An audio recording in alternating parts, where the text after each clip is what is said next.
வணக்கம். இன்றைக்கி நம்ம வீடியோவில் அவரைக்காய் பொரியல் செய்ய போகிறோம். இந்த அவரைக்காய் பொரியல் செய்கிறதுக்கு என்னென்ன பொருள்லாம் தேவை, அதை எப்படி பண்ணலாங்கிறத வாங்க வீடியோக்குள்ளே போய் பார்க்கலாம்.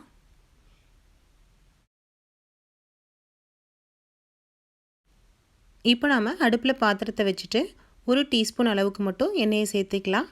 எண்ணெய் வந்து நல்லா காஞ்சி வரட்டும். இப்போது எண்ணெய் நல்லா காஞ்சிருச்சு. 1 டீஸ்பூன் கடுகு, 1 டீஸ்பூன் உளுந்து,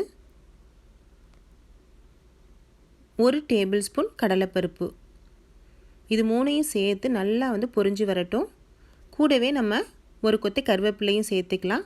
காரத்துக்காக 2 வரமிளகாய் சேர்த்து நம்ம எல்லாத்தையும் நல்லா கலந்துக்கலாம். கூடவே 2 பச்சை மிளகாவையும் சேர்த்துக்கலாம். நம்ம பச்சை மிளகாய் வந்து பொரியலுக்கு சேர்த்து செஞ்சோன்னா அதோடய ஃப்ளேவர் வந்து ரொம்பவே வந்து நல்லாயிருக்கும்.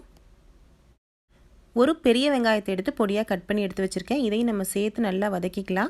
நீங்கள் வந்து அதிக நேரம் வதக்கணும்னு அவசியம் இல்லை.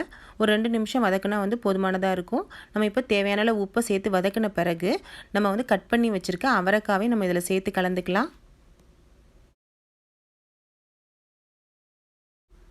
அவரைக்காய் கூட நம்ம 1/2 டீஸ்பூன் அளவுக்கு மஞ்சள் தூளை மட்டும் சேர்த்துட்டு கூடவே 1/4 கப் அளவுக்கு மட்டும் நம்ம வந்து தண்ணியை வந்து சேர்த்துக்கலாம். இது வந்து நம்ம அவரைக்காய் வந்து வேகிறதுக்காக நம்ம கொஞ்சமாக மட்டும் தண்ணியை சேர்க்குறோம்.